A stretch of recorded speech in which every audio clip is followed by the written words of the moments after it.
ஆண்டவர் சொல்லுகிறார், கர்த்தர் உங்களுக்காக யுத்தம் பண்ணுவார். யுத்தம் உங்களுடையதல்ல, கர்த்தருடையது. நீங்கள் சும்மா நின்று பார்ப்பீர்கள். நீங்கள் தரித்து நின்று கர்த்தர் செய்கிறவைகளை பாருங்கள். அவர் உங்கள் பட்சத்தில் இருப்பார். அவர் கண்ணோக்குகிறவர். அவர் எதற்காக அவர் நம்மை கண்ணோக்குகிறார்?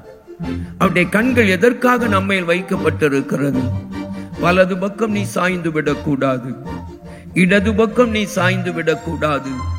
வலது பக்கம் சாயும் போதும் இடது பக்கம் சாயும் போதும் வழி இதுவே என்று சொல்லுகிற சத்தம் உனக்கு பிறகாலே தொனிக்கும் என்று சொன்ன வார்த்தையின்படி நீங்களும் நானும் விழுந்து போகாதபடி, நீங்களும் நானும் பின்மாறி விடாதபடி, நீங்களும் நானும் அவருடைய வழியை விட்டு விலகி விடாதபடி அவர் நமக்கு நியமித்திருக்கிற ஓட்டத்திலே பொறுமையோடு ஓடுவதற்காக தேவன் சொல்ல விரும்புகிற வார்த்தையை வாசிக்கிறேன், கேளுங்கள்.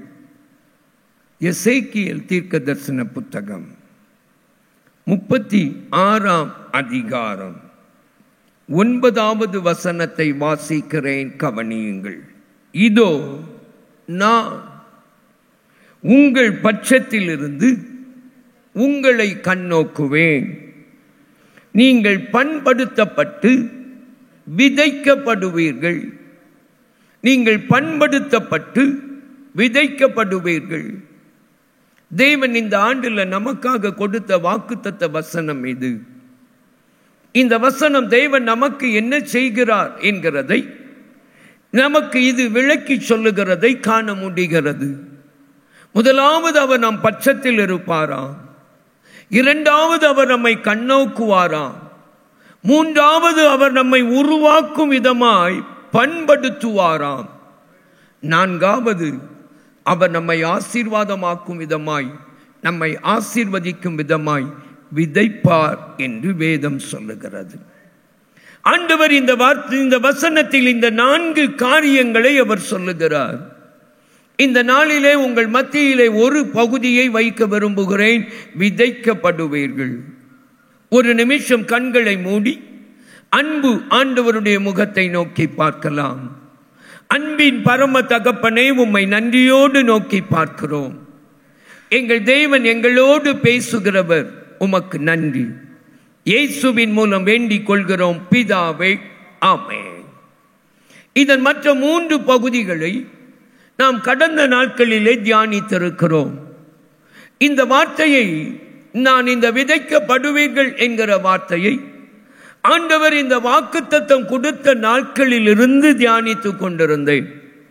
இந்த வசனத்தின் ஒவ்வொரு பகுதியாய் ஆண்டவர் வெளிப்படுத்தினார். முழுமையாய் அவர் எனக்கு கற்றுத்தரவில்லை. இதனுடைய ஆழத்தை ஒவ்வொரு பகுதியாய் வெளிப்படுத்தினார். ஒவ்வொன்றையும் அவர் வெளிப்படுத்த நான் உங்கள் மத்தியிலே அந்தந்த காலத்தில் பகிர்ந்து கொண்டே நம்முடைய பத்திரிகையிலும் அவைகளை எழுத ஆண்டவர் கிருபை கொடுத்தார். என கண்பானவர்களே, இதனுடைய இறுதி பகுதி சொல்லுகிறது, விதைக்கப்படுவீர்கள். முதலாவது, தேவன் நம் பட்சத்தில் இருப்பார். வேதம் சொல்லுகிறது, கர்த்தர் நம் பட்சத்தில் இருந்தால் நமக்கு விரோதமாயிருப்பவன் யார்? நமக்கு எதிராக எழும்புகிறவன் யார்? ஒருவராலும் எழும்ப முடியாது. எழும்பலாம், ஆனால் அவைகள் முறியடிக்கப்பட்டு போகும். ஆண்டவர் சொல்லுகிறார், கர்த்தர் உங்களுக்காக யுத்தம் பண்ணுவார்.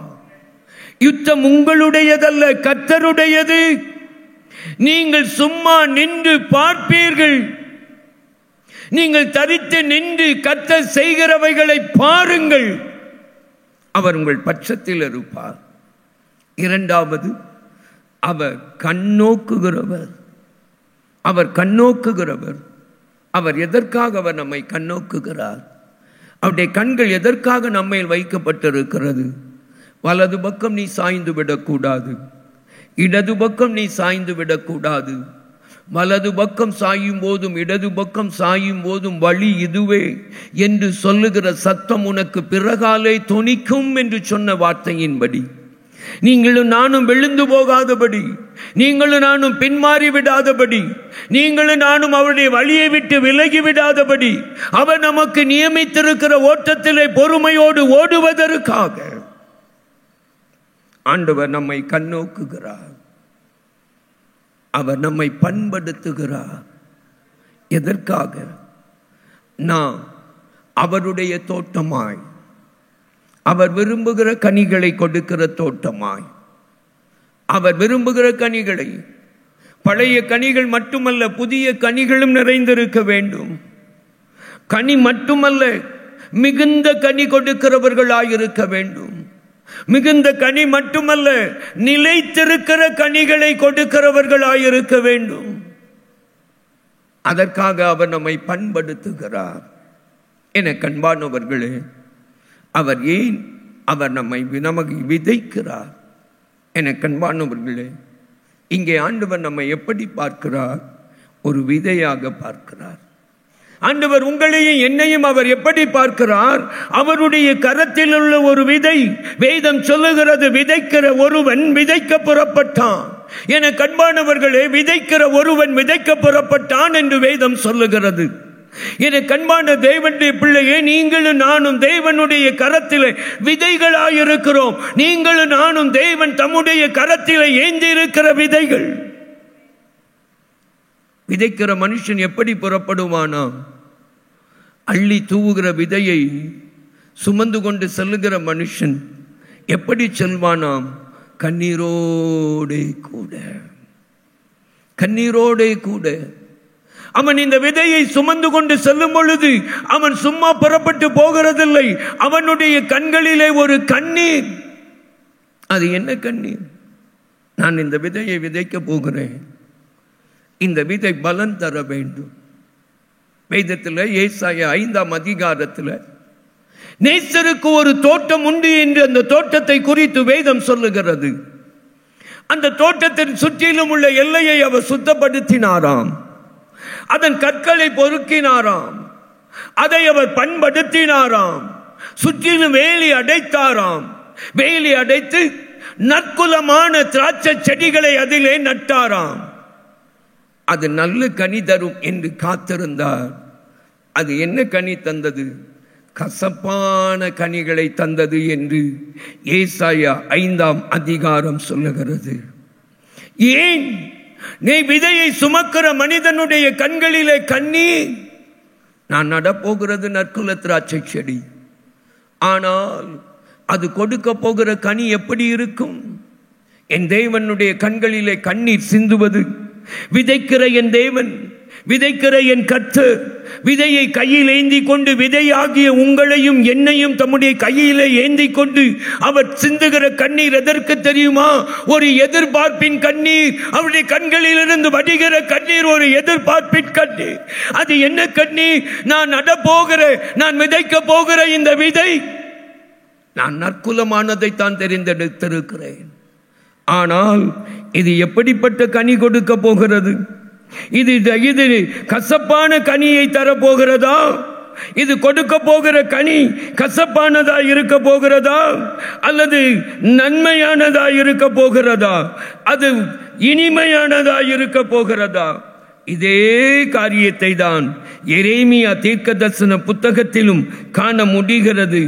எரேமியா தீர்க்கதரிசன புத்தகத்திலும் அதே கண்ணீரை ஆண்டவர் பகிர்ந்து கொள்ளுகிறதை வேதம் நமக்கு சொல்லுகிறது. என கண்பானவர்களே, ஒரு எதிர்பார்ப்பின் கண்ணீர்.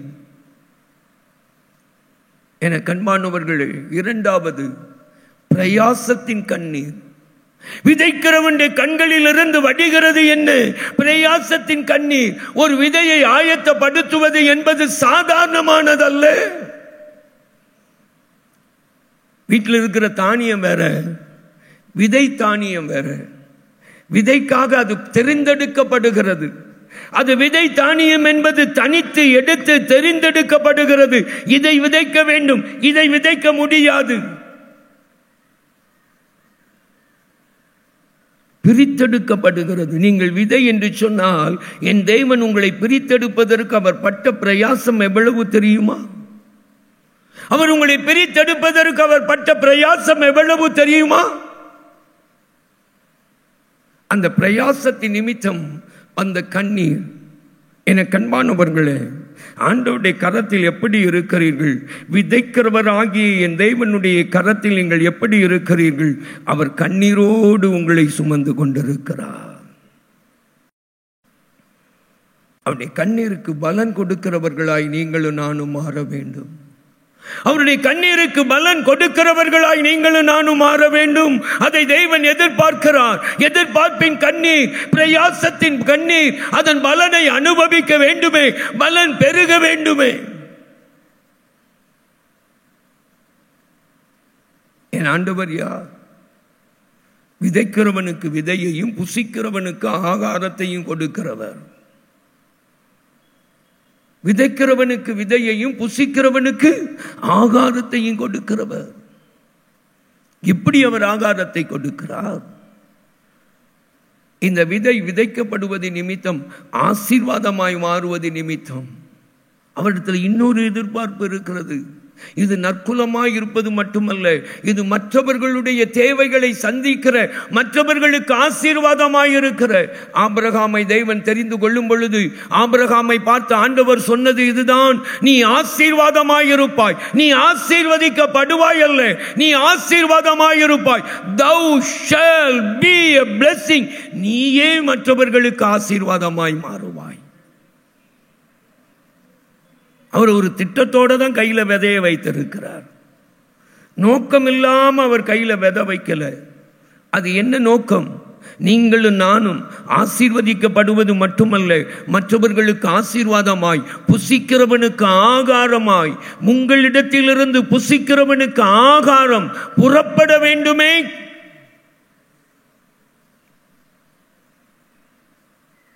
அந்த திட்டம் நிறைவேறணுங்கிறதற்கு அவருடைய கண்களில் கண்ணீர். விதைக்கிறவர் கண்ணீரோடு இருக்கிறார். உங்களுடைய வாழ்க்கையில மறந்து போகாதிருங்கள். நீங்கள் ஆண்டவரை பல விதத்தில் சந்தித்திருக்கலாம், என் தேவாதி தேவனை பல விதத்தில் சந்தித்திருக்கலாம். ஆனால் இன்றைக்கு என் தேவன் உங்களை கொண்டு நிறைவேற்ற விரும்புகிறவைகளில் அவைகள் நிறைவேற வேண்டும் என்கிறதற்கு உங்களை தம்முடைய கரத்தில் விதையாய், என்னை தம்முடைய கரத்தில் விதையாய் ஏந்தி கொண்டு அவர் கண்ணீரோடு நின்று கொண்டிருக்கிறார். மறந்து போகாதிருங்கள். இப்பொழுது இந்த விதையை விதைக்கிறவன் விதைக்க புறப்பட்டான். அவன் விதைக்கிறான். என கண்பானவர்களே, இந்த விதையை எங்க விதைக்கணுமா? வேதம் சொல்லுகிறது, பண்படுத்தப்பட்ட இடத்தில் என்ன செய்யுங்க? விதையுங்கள். பண்படுத்தப்பட்ட நிலத்தில் விதையுங்கள். அவர் நம்மளை எங்க விதைக்க விரும்புகிறார்? அவர் பண்படுத்தப்பட்ட இடத்தில் விதைக்க விரும்புகிறார். நீர்வளம் பொருந்தின இடங்களில் விதைக்கிறவர்கள் பாக்கியவான்கள். எரேமியா தீர்க்கதரிசி சொல்லுகிறார், நீர்வளம் பொருந்தின இடங்களில் விதைக்கிறவர்கள் பாக்கியவான்கள். அவர் நீர்வளம் பொருந்தின இடத்துல, பண்படுத்தப்பட்ட இடத்துல ஏற்கனவே அவர் பண்படுத்தி இருக்கிறார். அவர் நம்மை பண்படுத்தி இருக்கிறார். அவர் நமக்கு எல்லா கல்லுகளை பொறுக்கி இருக்கிறார். அது பாறையில் விழுந்துவிடக் கூடாது, அது வழி அருகே விழுந்துவிடக் கூடாது, அது முள்ளுகளுக்குள்ளே விழுந்துவிடக் கூடாது.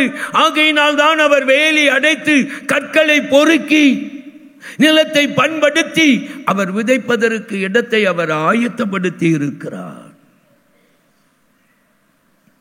என கண்பானவர்களே, இந்த விதைக்கு ஒரு குணம் உண்டு. விதைக்குள்ள என்ன உண்டுன்னா ஜீவன் உண்டு. என்ன உண்டு?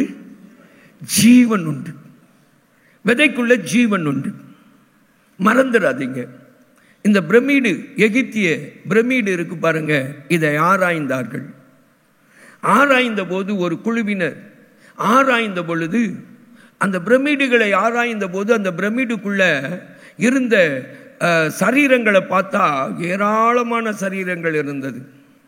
ஒவ்வொரு எகிப்திய அரசன் பார்வோன் அடக்கம் பண்ணப்படும் பொழுது தங்கப்பட்டியில் வைத்து அடக்கம் பண்ணப்பட்டிருக்கிறார்கள். குறைந்தபட்சம் 6 தங்கப்பட்டி, அதிகபட்சம் 12 தங்கப்பட்டி. 12 தங்கப்பட்டி வைத்து அடக்கம் பண்ணப்பட்டது யாருன்னா, மோசே குழந்தையா இருந்த போது இருந்த பார்வோன் ஆகிய அந்த ராம்சேஸ் தான். அந்த ராம்சேஸ் தி ஃபர்ஸ்ட், அவனுடைய கல்லறை தான், அந்த பிரமிடு தான் அதிகபட்ச தங்கப்பெட்டியில் வைத்து அடக்கம் பண்ணப்பட்ட கல்லறை என்று கண்டுபிடித்தார்கள். அவன் மட்டும் அடக்கம் பண்ணப்படலை, நிறைய பேர் அடக்கம் பண்ணப்பட்டிருக்காங்க. போர் வீரர்கள் அவருக்கு பாதுகாப்புக்காக உயிரோட உள்ள வச்சுட்டாங்க. கீத வாத்தியம் வாசிக்கிறவர்கள், பாடுகிறவர்கள், மனைவி, இன்னமும் வேலைக்காரர், வேலைக்காரிகள். ஒரு பிரமிடை தோண்டினா இவ்வளவு சரீரம் வருது. அவர் பசியா இருக்கக்கூடாதுன்னு களம் களமா கோதுமையை வேற அடக்கம் பண்ணி சேர்த்து அடக்கம் பண்ணி இருக்காங்க. அந்த கோதுமையும் சாதாரணமா இல்ல, சரீரத்தை பதம் பண்ற மாதிரி பதம் பண்ணியிருக்காங்க. எல்லாத்தையும் பதம் பண்ணி தான் அடக்கம் பண்ணி இருக்கிறாங்க. யோசேப்புடைய தகப்பனாகிய யாக்கோபை பதம் பண்ணுவதற்கு மட்டுமே இவ்வளவு நாட்கள் எடுத்துக்கொள்ளப்பட்டது. 40 நாட்கள் எடுத்துக்கொள்ளப்பட்டது. அப்ப இவ்வளவு வேற பதம் பண்றதுக்கு எவ்வளவு நாள் ஆயிருக்கும், எப்படி நடந்திருக்கும் பாருங்க. கோதுமையும் பதம் பண்ணியிருக்காங்க. எத்தனையோ 100 ஆண்டுகளுக்கு பின்பு அந்த பிரமிடிலிருந்து எடுக்கப்பட்ட கோதுமையை லண்டன் மாநகரத்துக்கு கொண்டு போய் அங்க இருக்கிற மியூசியத்தில் ஒரு கண்ணாடி பெட்டி வைத்து, சூரிய வெளியில் அந்த கண்ணாடி பெட்டியை வைத்து அதனுடைய பதப்படுத்தப்பட்ட அந்த கோதுமையை என்ன செய்திருக்கிறாங்கன்னா விதைத்திருக்கிறார்கள். அது முளைக்கிறதான்னு பார்க்கிறதுக்கு. அது முளைச்சிச்சு. அது முளைச்சிச்சு. எத்தனை வருஷமானாலும் அதுல ஜீவன் இருந்திருக்கு. எத்தனையோ 100 ஆண்டுகள் ஆனாலும் அது முளைச்சிச்சு. எனக்கு அன்பானவர்களே, விதைன்னா அதுக்குள்ள ஜீவன் இருக்கு. நீங்க விதைன்னா உங்களுக்குள்ளே எனக்குள்ளே ஒரு ஜீவன் இருக்கிறது. எனது கிறிஸ்துவாகிய ஜீவன். கிறிஸ்து எனக்கு ஜீவன். கிறிஸ்து எனக்கு ஜீவன். சாவு எனக்கு ஆதாயம். மறந்துடக்கூடாது. கிறிஸ்துவாகிய ஜீவன் இருந்தால் மட்டும் போதாதுங்க. சாவு நமக்கு எப்படி இருக்கணும்? ஆதாயமா இருக்கணும். சாவு எனக்கு ஆதாயமா இருக்கணும். எப்படி? யோவான் 12ஆம் அதிகாரம் 24வது வசனத்தை வாசித்தீங்கன்னா, கோதுமை மணியானது நிலத்திலே விழுந்து சாகாவிட்டால் அது தனித்திருக்கும். அது செத்ததை ஆகில் மிகுந்த பலன் கொடுக்கும். மிகுந்த பலன் கொடுக்கும். ஐயா, சாவு ஆதாயம்னு பவுல் அப்போஸ்தலன் ஏன் சொல்றார் தெரியுமா? அந்த கோதுமை மணி தனித்திருந்தால், எத்தனை வருஷம் தனியா பிரமிடுக்குள்ள இருந்துச்சு, அப்படியே தான் இருந்துச்சு. ஒரு பலன் கிடையாது, அப்படியே தான் இருந்துச்சு. ஆனால் ஜீவன் உள்ளதா இருந்துச்சு. இன்னைக்கு நிறைய விசுவாசி இருக்காங்க, இயேசுவை ஏற்றுக்கொண்டிருக்காங்க, ரட்சிக்கப்பட்டிருக்காங்க, அபிஷேகம் பெற்றிருக்காங்க, ஞானஸ்நானம் எடுத்திருக்காங்க, அந்நிய பாஷை பேசுறாங்க, பைபிள் படிக்காங்க, பிரசங்கம் பண்றாங்க, ஊழியம் செய்யறாங்க, ஓடுறாங்க. ஆனா பலன் இல்லை. யார் விரும்புகிற பலன்? கிறிஸ்து எதிர்பார்க்கிற பலன் இல்லை. ஆனா ஜீவன் இருக்கு, பத்திரமா இருக்கு, பாதுகாப்பா இருக்கு. விளங்கி இருக்கா? விளங்கி போச்சா? ஜீவன் இருக்கு, கிறிஸ்து உள்ள இருக்காரு, பாதுகாப்பா இருக்காங்க. ஆண்டவருக்குள்ள நான் பாதுகாப்பா இருக்கிறேன். ஆண்டவர் எனக்கு அந்த அற்புதம் செய்திருக்கிறார். இந்த இவங்களுக்கு செய்த அற்புதத்தை வச்சு ஒருத்தருக்கும் ஒரு பிரயோஜனம் இல்லை. தமிழ்ல ஒரு பழமொழி சொல்லுவாங்க தெரியுமா? நாய் பெற்ற தெங்கம்பழம்னு. அதுவும் சாப்பிடாது, அடுத்தவனையும் சாப்பிட கூடாதுன்னு. வக்கப்படப்பில் கிடக்கிற நாயின்னு சொல்லுவாங்க தெரியுமா கிராமத்துல. அது மாடையும் கிட்ட விடாது, நாயும் எதை சாப்பிடாது? வைக்கல சாப்பிடாது. வைக்கல சாப்பிடுற மாடையும் கிட்ட விடாது, வைக்கப்படப்பில் படுத்து கிடந்துக்கிட்டு. நீங்க இப்ப நீ என்ன சொல்றீங்கன்னா, பிரசங்கத்துல கடைசியில் எங்களை திட்டுறேன்னு. அது எப்படி திட்டுற? நாயின்னு திட்டுற. எங்க உங்களை சொல்லலைங்க, யார சொல்றேன்னா, விதையா இருந்துகிட்டு சாக ஒப்பு கொடுக்காத கிறிஸ்து எனக்குள்ள இருக்காரு, எனக்கு அந்த அற்புதம் செய்யறாரு, இந்த அற்புதம் செய்யறாரு, அதை செய்தாரு, இதை செய்தாரு, அல்லேலூயா நான் சாட்சி சொல்றேன்னு சொல்றோம். அப்ப நம்ம அடுத்த மாசத்துல இருந்து சாட்சி சொல்ல வரமாட்டோம் போ அப்படிங்கிறீங்களா? எனக்கு ஒன்றும் தெரியாது. சாக ஒப்பு கொடுக்கணும். எதற்கு சாக வேண்டும்? முதலாவது சுயத்திற்கு சாக வேண்டும். மனுஷனுக்கு செவ்வையாய் தோன்றுகிற வழிகள் உண்டு, அதன் முடிவோ மரண வழிகள். மரண வழிகள். சுயத்துக்கு சாகணும். நான் எடுக்கிற முடிவு, நான் நினைக்கிறது, வாட் ஐ திங்க். இந்த வெதருக்கு பாருங்க, விதைக்கிற அந்த விவசாயியை பார்த்து, ஐயா என்னைய நீங்க அங்கதான் போடணும், இங்க போடக்கூடாது. சொல்ல முடியுமா? முடியுமா? சொல்லுமா? ஆனா இங்க உட்கார்ந்து இருக்கிற விதெல்லாம், ஆண்டவரே அதெல்லாம் எனக்கு தந்தராதீரும், வேண்டாம், இதெல்லாம் வேண்டாம், இப்படித்தான் இப்படின்னு சொல்லிக்கிட்டு இருக்கிறதுனால தான் இன்னைக்கு நிறைய பலன் இழந்துகிட்டு இருக்கோம். விதைக்கிறவர் விதையை தூக்கி எங்க போடுறாரோ போடுற தசைக்கு போய் விழணும். எப்படியும் விதைக்கப்படும் விதை, பல விதத்தில் விதைக்கப்படும். அள்ளி தூவுகிறதும் விதைக்கப்படும், ஒன்னொன்னா நடுறதும் விதைக்கப்படும். இன்னமும் சில விதைகள் எப்படி தெரியுமா? காற்றுல தான் போய் விதைக்கப்படும். விலை உயர்ந்த தேக்கு மரம், அதனுடைய விதைகள் எப்படி இருக்குன்னா காற்று போல இருக்கும். அடிக்கிற காற்றுல அதனுடைய இலைகளோட சேர்ந்த அந்த தேக்கு மரத்தினுடைய விதைகள் அப்படியே பரவும். ஒரு தேக்கு மரம் இருந்தா போதும், அது அப்படியே விதை அங்கங்க காத்துல விழுந்து என்ன செய்துடும்? சுத்தி தேக்கு தோப்பாய் மாறிவிடும். காற்று முகத்துக்கு அள்ளிட்டு, என்னடா இது, நம்ம இப்படி இழுக்கிற தசைக்கெல்லாம் இழுத்துக்கிட்டு போறான், அப்படிலாம் போக வேண்டியது இருக்கு, ஆண்டவர் இப்படிலாம் விட்டுட்டாரு. அப்படிதான் விடுவாரு. சில நேரம் பாருங்க, சில பறவைகள் கொத்தி கொண்டு போய் விதைய போடும். எதுக்கியா இத்தனை பாடுபடுத்தி தான் உங்களை விதைக்க வச்சு முளைக்க விடுவாரு. சில நேரம் உங்களை விழுங்கிரும் மிருகங்கள். இந்த யானையை மாதிரி மிருகங்கள், மாடு, ஆடு, மாடுலாம் என்ன செய்யும்? விலையெல்லாம் விழுங்கிட்டு அது எதாதான் போடும்? சாணமாக தான் போடும். அந்த சாணத்திலிருந்து தான் என்ன முளைக்கும்? அட சொல்லுங்க, இப்படியா பாடுக்கு ஒரு அளவு வேண்டாமா? இப்படி கேவலப்படுற மாதிரி இருக்கு, அவமானமா இருக்கு. அப்போஸ்தலர்கள் தாங்கள் கிறிஸ்துவின் நிமித்தம் அவமானப்படுவதற்கு பாத்திரராய் எண்ணப்பட்டபடியினால் அவர்கள் என்ன செய்தார்களாம்? சந்தோஷப்பட்டார்களாம். அதனாலதான் பேதுரு எழுதுகிறார், கிறிஸ்துவின் நிமித்தம் நீங்கள் நிந்திக்கப்பட்டால் பாக்கியவான்கள். அவர் எப்படியும் விதைப்பாருங்க. விதைக்கிறவன் கையில விதை ஒப்பு கொடுக்கணும். எப்ப ஒப்பு கொடுக்காது தெரியுமா? நாங்கிற சுயம் இருக்கும்போது ஒப்பு கொடுக்காது. ஒப்பு கொடுக்கலன்னா அந்த விதை விதையா தான் இருக்குமே ஒழிய அது ஒரு நாளும் விதைக்கப்படாது. அது ஒரு நாளும் விதைக்கப்படாது. இன்னைக்கு சுயத்திற்கு சாகணும், சாவு எனக்கு ஆதாயம், சுயத்திற்கு சாகுறோமா?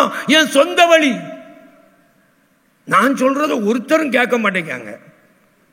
நீங்க யார் சொல்றதையாவது கேட்டிருக்கீங்களா? கொஞ்சம் யோசிச்சு பாருங்க. நான் சொல்றத ஒருத்தரும் கேட்க மாட்டேங்காங்க. ஏன் சொல்லி எடுபடவே மாட்டேங்க. நீங்க யார் சொல்லையாவது எடுத்திருக்கீங்களா? உங்களை கேட்கலங்க, வேற யாரையோ சொல்லிக்கிட்டு இருக்கேன் நினைச்சிட்டு உட்கார்ந்து இருந்தீங்கன்னா ஏமாந்து போயிருவீங்க. உங்களை தான் சொல்லிக்கிட்டு இருக்கேன். கொஞ்சம் சிந்திச்சு பாருங்க, யோசித்து பாருங்க. சுயத்திற்கு சாக வேண்டும், சாக வேண்டும்.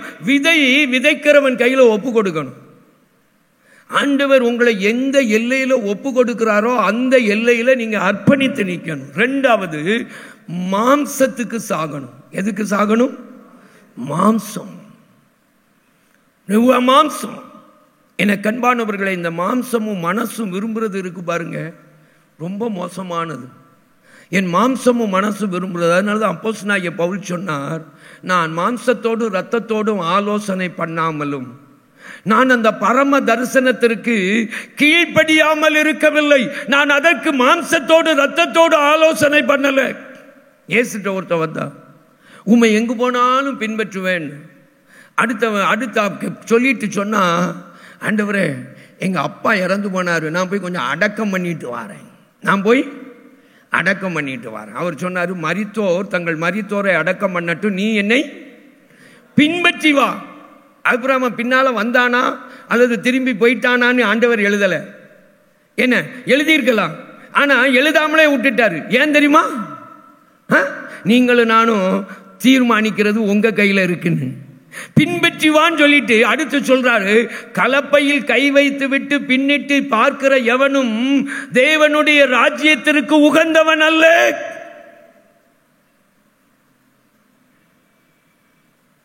எனக்கெல்லாம் ரொம்ப இதாதான் இருக்கு. ஆனா என் வீட்டுக்காரரு, என் பிள்ளைங்களை கேட்கணுமே, எங்க அம்மா அப்பாவை கேட்கணுமே, எங்க மாமியார மாமனார கேட்கணுமே. ஒப்பேராது, உருப்படாது, விளங்காது. இதுக்கு தான் பெரும் மாம்சம். விளங்கி இருக்கா, விளங்கி போச்சா? விளங்கி இருக்கா, விளங்கி போச்சா? இது விதையாதான் இருக்கும். ஜீவன் இருக்கும், அற்புதம் நடக்கும், அதிசயம் நடக்கும், எல்லாம் இருக்கும். ஆனா இந்த விதை மண்ணில் விழுந்து சாகாது, இது முளைக்காது. எத்தனை விதை முளைக்காம போயிருக்கு பார்த்திருக்கீங்களா? போட்டுட்டு காத்துக்கிட்டே இருப்போம், எப்போ முளைச்சி வரும், எப்போ முளைச்சி வரும். கடைசியில் மக்கி மண்ணோட இருக்கும். அப்புறம் தூக்கி தூர தான் போடணும். இந்த கோழிக்கு கோழி பொரிக்கிறது, கோழி குஞ்சு பொரிக்கிறதுக்கு முட்டையை வைப்பாங்க, குஞ்சு பொரிக்கிற முட்டையை வைப்பாங்க. சில முட்டை எப்படி ஆயிரும்? கூ முட்டை. என்ன முட்டை? இன்னைக்கு சில கூ முட்டையெல்லாம் இருக்கு, பிரயோஜனம் இல்லை. கொஞ்சம் யோசிச்சு பாருங்க. விதைக்கிறவன் கையில ஒப்பு கொடுக்க மறந்துட்டு நான் சுயம், ஏன் இஷ்டம், நான் யார் தெரியுமில்ல, என் அனுபவம் என்ன தெரியுமில்ல, இனி எவ்வளவு என்கிட்ட பேச யோசிப்பாங்க. யாரும் என்கிட்ட நேரடியா பேசவே மாட்டாங்களே, தெரியுமா உங்களுக்கு? நான் அப்படிப்பட்ட ஆளு அப்படின்னு சொன்னீங்களாக்கும். நீங்க யாருன்னா சாகல. என்ன செய்யல சொல்லுங்க, சொல்லுங்க. சாகல. சாகுங்க. சொல்லுங்க, சத்தமா சொல்லுங்க. சாகணும், சாகுங்க. அட பாவி, முடிவு பிரசங்கம் சாகுங்கன்னா முடிப்ப, அறிவு கெட்டவன அப்படின்னு நீங்க திட்டுறது எனக்கு விளங்குது. சுயத்துக்கு சாகணும், மாம்சத்துக்கு சாகணும், உலகத்துக்கு சாகணும். எதுக்கு சாகணும்? ஆமா, உலகம் என்ன தெரியுமா, என் மதிப்பு என்ன தெரியுமா, என் மரியாதை என்ன தெரியுமா, என் அனுபவம் என்ன தெரியுமா? அந்த மனுஷனுக்கு ஒண்ணுமே தெரியல என்னைய குறித்து. அந்த அக்கால, அந்த அக்கா அவ விளங்காதவா, அவளுக்கு ஒண்ணுமே தெரியல என்னைய குறித்து. இருக்குல்ல, ஒரு நாள் வரும்ல, அன்னைக்கு நான் சொல்லி கொடுப்போம் இல்ல. எதுக்கு சாவல? உலகத்துக்கு சாகல. இந்த மூணும் சாவலன்னா நாலாவது ஒண்ணுக்கு சாக மாட்டீங்க. பிசாசினுடைய அதிகாரங்களுக்கு முன்னால நீங்க பலன் இழந்து நிற்பீங்க. அவனுடைய வல்லமைக்கு முன்னால பிசாசை ஜெயிக்க முடியாம நிற்பீங்க. பிசாசை ஜெயிக்கணும்னா நீங்க கற்றுக்கொள்ள வேண்டியது ஒன்று, சுயத்துக்கு சாகணும், மாம்சத்துக்கு சாகணும், உலகத்துக்கு சாகணும்.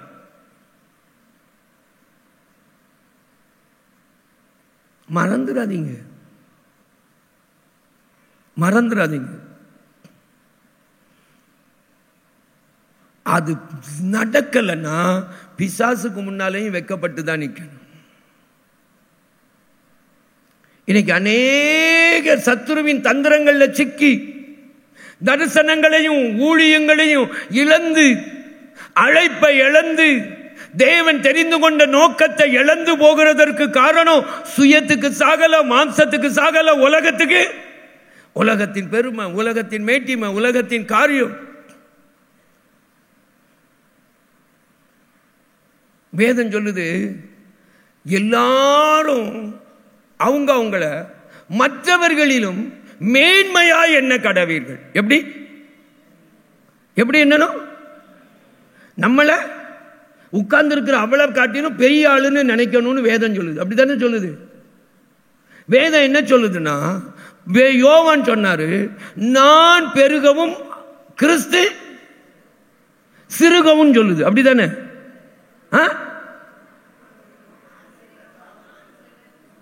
ஏன் தெரியுமா? உடனடி அவங்க வாயில பதில் வர மாட்டேங்கி அப்படி வாழ்றதுனால. மற்றவர்களை தங்களிலும் மேன்மை உள்ளவர்களா என்ன சொல்லியிருக்க ஒழிய நம்ம மற்றவர்களை காட்டிலும் பெரிய ஆளா நினைக்க சொல்லல. சுய சாகலங்கிற அடையாளம், மாம்சம் சாகலங்கிற அடையாளம், உலகம் சாகல, உலகத்துக்கு சாகலங்கிற அடையாளம். நம்மை மற்றவர்களை காட்டிலும் உயர்த்தி தான் பார்ப்போம். நம்மை மற்றவர்களுக்கு முன்னால தாழ்த்தி பார்க்க மாட்டோம். அந்த அக்காவை காட்டிலும் நான் சூப்பர், அந்த அளவுக்குள்ள நான் கீழே இறங்கி போக முடியாது. என் ஸ்டாண்டர்டுக்கு ஐ நெவர் கம் டவுன். என் ஸ்டாண்டர்ட் இதுதான். அப்போ 3 காரியம் சாவல. அதனாலதான் இப்படி இருக்கு. கிறிஸ்து பெருகணும், அவர் பெருகவும் நான் சிறுகவும் வேதம் சொல்லுது. நான் முதல் சொன்ன 2 அது தலைகீழ சொன்னேன். நீங்க எப்படி பதில் சொல்றீன்னு விளங்கிக்கிறதுக்கு. நிறைய பேர் முடிச்சுக்கிட்டு ஆமான்னு இருந்தீங்க. நான் முதல் சொன்னதை கொஞ்சம் யோசித்து பாருங்க, கொஞ்சம் சிந்திச்சு பாருங்க. செத்ததை ஆகில் அது என்ன கொடுக்கும்?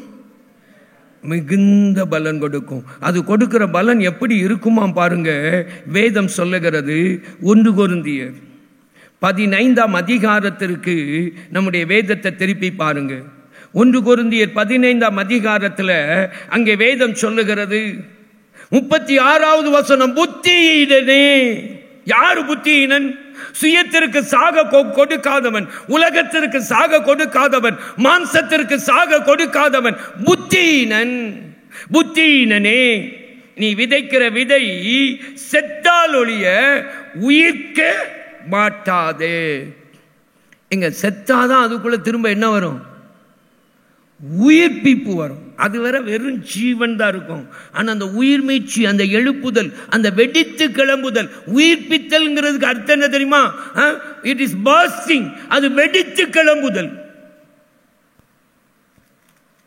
வேதத்தில் உயிர் மீட்சி அப்படின்னு மொழிபெயர்க்கப்பட்டிருக்கிற, எழுப்புதல் என்று மொழிபெயர்க்கப்பட்டிருக்கிற அநேக வார்த்தைகள் பர்ஸ்டிங், வெடித்து கிளம்புதல் என்ற அர்த்தத்தில் உள்ள வார்த்தை தான் அப்படி மொழிபெயர்க்கப்பட்டிருக்கிறது. The bursting, யாராலும் தடுக்க முடியாத அளவு bursting blessing உருவாகணும்னா விதை என்ன செய்யணும்? சாகணும். நீ விதைக்கிற போது இனி உண்டாகும் மேனியை விதையாமல் கோதுமை அல்லது மற்றொரு தானியத்தினுடைய வெறும் விதையை விதைக்கிறாய். அதற்கு தேவன் தமது சித்தத்தின்படியே மேனியை கொடுக்கிறார். விதை வகைகள் ஒவ்வொன்றிற்கும் அதற்கேற்ற மேனியை கொடுக்கிறார். ஒன்ன விதைச்சா என்ன கிடைக்கு? மேனி கிடைக்கிறது. மேனினா என்ன தெரியுமா? மடங்கு பலன்கள். மடங்கு பலன்கள் அதுதான் மேனி. மடங்கான பலன்கள் அதுதான் மேனி. ஒரு மரக்கால் வயல்ல விதைக்கிற வயல்ல ஒரு மரக்கால்னா 8 செண்டு உள்ள இடத்துல விதைச்சா மேனி அறுத்தா 8 கோட்டை நெல் விளையும். 8 கோட்டைன்னா 16 மூடை நெல் விளையும். நம்ம 25 கிலோ மூடை இல்லை, 100 கிலோ அரிசி மூடை பார்த்துருப்பீங்கல்ல, அந்த மாதிரி. அதுக்கு தான் பேரு மேனி. எனக்கு நெல் விவசாயம் தான் தெரியும். ஏன்னா என் குடும்பத்தில் நெல் விவசாயம் தான் இருந்துச்சு. அதில் நான் சம்பந்தப்பட்டிருக்கிறேன். ஆகையினால அதுதான் தெரியும் எனக்கு. மற்றது எனக்கு தெரியாது. எனக்கு அன்பானவர்களே, எங்க வயல் 2 மேனி 2.5 மேனி வரை விளைஞ்சிருக்கு. இப்ப சும்மா கிடக்கு. நான் சிறுவனா இருக்கும்போது, ஏன்னா ஊழியத்திற்கு வந்த பிறகு கூட எங்க வயல் அப்படி விளைந்து இருக்கிறது. அந்த வயல்ல இருந்து விளைந்து வருகிற நெல்லை அப்படியே அவிச்சு மில்லில் கொடுத்து அவிச்சு அப்படியே அரிசி ஆக்கி அப்படி மூட மூடையா எங்கள் ஊழிய அலுவலகத்துக்கு அனுப்பிடுவாங்க. எங்கள் வீட்டில் இருந்து ஊழியத்தில் பயன்படுத்து. ஆரம்ப காலத்தில் அந்த நெல் தான் அந்த அரிசி தான் வருஷம் முழுசும் பயன்படும் முகாமுகளில். இப்போ அந்த வயல்லாம் சும்மா கிடக்கு, தரிசாகி போச்சு. எனக்கு அன்பானவர்களே, ஆண்டவர் மேனியை கொடுக்கிறார். ஒவ்வொன்றுக்கும் மேனி என்பது வேறு வேறு அளவு. அதை வேதம் சொல்லுகிறது. அந்த விதைக்கு ஏற்ற மேனியை கொடுக்கிறார். ஒரு நெல்லை விதைச்சிட்டு ஒரு நெல் அறுக்கிறது இல்லை. ஒரு மரக்கால் நெல் விதைச்சிட்டு கோட்டை கணக்கில் என்ன செய்யறது? அறுப்பது. ஒரு கோட்டைங்கிறது 8 மரக்கால். என கண்பானவர்களே, மறந்து போகாதருங்கள். ஆண்டவர் ஏன் விதைக்கிறார்?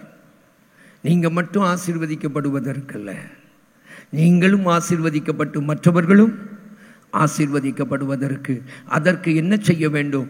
சுயத்திற்கு சாக வேண்டும், மாம்சத்திற்கு சாக வேண்டும், உலகத்திற்கு சாக வேண்டும். கிறிஸ்து எனக்கு ஜீவன், சாவு எனக்கு பலன் பெருக பண்ணுகிற அந்த சாவ அந்த விதை சந்திச்சாதான் அது வெடித்து கிளம்புகிற ஆசீர்வாதத்தை பெறும். தேவன் அப்படி நம்மை ஆசீர்வதிக்கும்படியாய் அப்படிப்பட்ட ஒரு மேன்மையை, மேனியை பெற்றுக்கொள்ளுகிற எழுப்புதலின் கருவிகளாய், இந்த மேனியை பெற்றுக்கொள்ளுகிற எழுப்புதலின் கருவிகளாய் தேவன் நம்மை காண விரும்புகிறார். ஒப்பு கொடுப்போம், அப்படியே எழுந்து நின்று ஜெபம் பண்ணுவோம். கர்த்தர் நம்மை ஆசீர்வதிப்பாராக. ஆண்டவருடைய முகத்தை நோக்கி பார்ப்போம். தேங்க்யூ லார்ட், உமக்கு ஸ்தோத்திரம், உமக்கு ஸ்தோத்திரம். Thank you Jesus. ஹல்லேலூயா, ஹல்லேலூயா, ஹல்லேலூயா, ஹல்லேலூயா. ஆண்டவருடைய முகத்தை நோக்கி பாருங்க, ஆண்டவருடைய முகத்தை நோக்கி பாருங்க. அன்பு ஆண்டவர் நம் நடுவில் இருக்கிறார். அன்பு தேவன் நம் நடுவில் இருக்கிறார். அன்பின் ஆண்டவர் நம்மை விதைக்கிறவராய், நம்மை விதையாய் கண்டு நம்மை விதைக்கிறவராய், மேனி பெருக விதைக்கிறவராய், அதற்கு நம்மை ஆயத்தப்படுத்துகிறவராய் வந்திருக்கிறார். இன்னைக்கு உங்கள்கிட்ட ஆண்டவர் எதிர்பார்க்கிறார். சுயத்திற்கு இதுவரை மதிக்கலையா? மாம்சத்திற்கு இதுவரை மதிக்கலையா? உலகத்துக்கு இதுவரை மதிக்கலையா? உலக மேன்மையை தேடுகிறதுல, உலக மேன்மையை தேடுகிறதுல என் மனசு, என் மாம்சம் எதை தேடுதோ அதை அடையணும்னு ஆவலாய் அதன் பின்னே பறக்கிறோமே.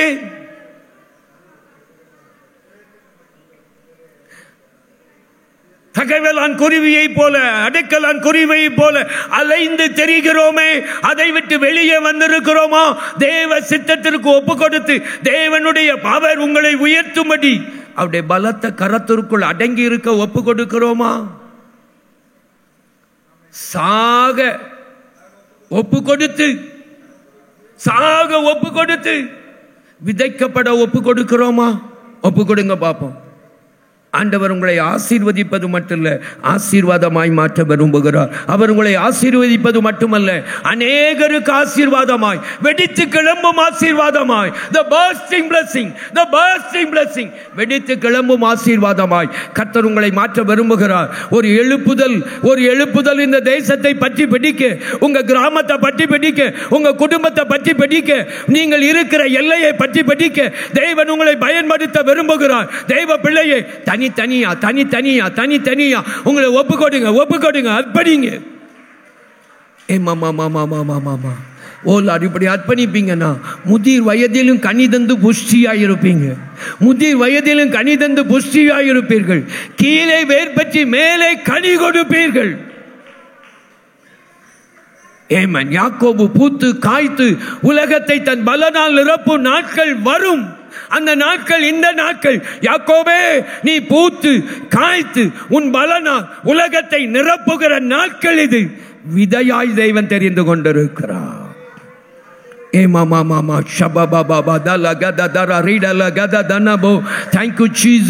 உமக்கு நன்றி. இங்க இருக்கிற ஒவ்வொருவர் மேலும் அப்படிப்பட்ட கரம் இறங்குவதாக, அப்படிப்பட்ட ஒரு அபிஷேகம் இறங்குவதாக, அப்படிப்பட்ட கிருபை பெருகுவதாக, உன்னுடைய வல்லமை கடந்து வருவதாக. எங்கள் கர்த்தர் அப்படி செய்கிறதற்காய் உமக்கு ஸ்தோத்திரம். நீர் ஒருவர் மகிமைப்படுகிறதற்காய் நன்றி. இயேசுவின் மூலம் வேண்டிக் கொள்கிறோம் பிதாவே. என் ஆத்துமாவே, என் முழு உள்ளமே அவருடைய பரிசுத்த நாமத்தை ஸ்தோத்திரி. என் ஆத்துமாவே கர்த்தரை ஸ்தோத்திரி. கர்த்தர் செய்த சகல உபகாரங்களையும் மறவாதே. ஆமென், ஆமென்.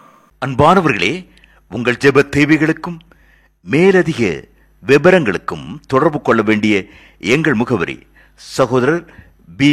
பொற்செல்வன் ஆசீர், கிருபையின் ஊழியங்கள், ஆபிரகாம் நகர், பெரிய நாயகபுரம், தூத்துக்குடி 628101.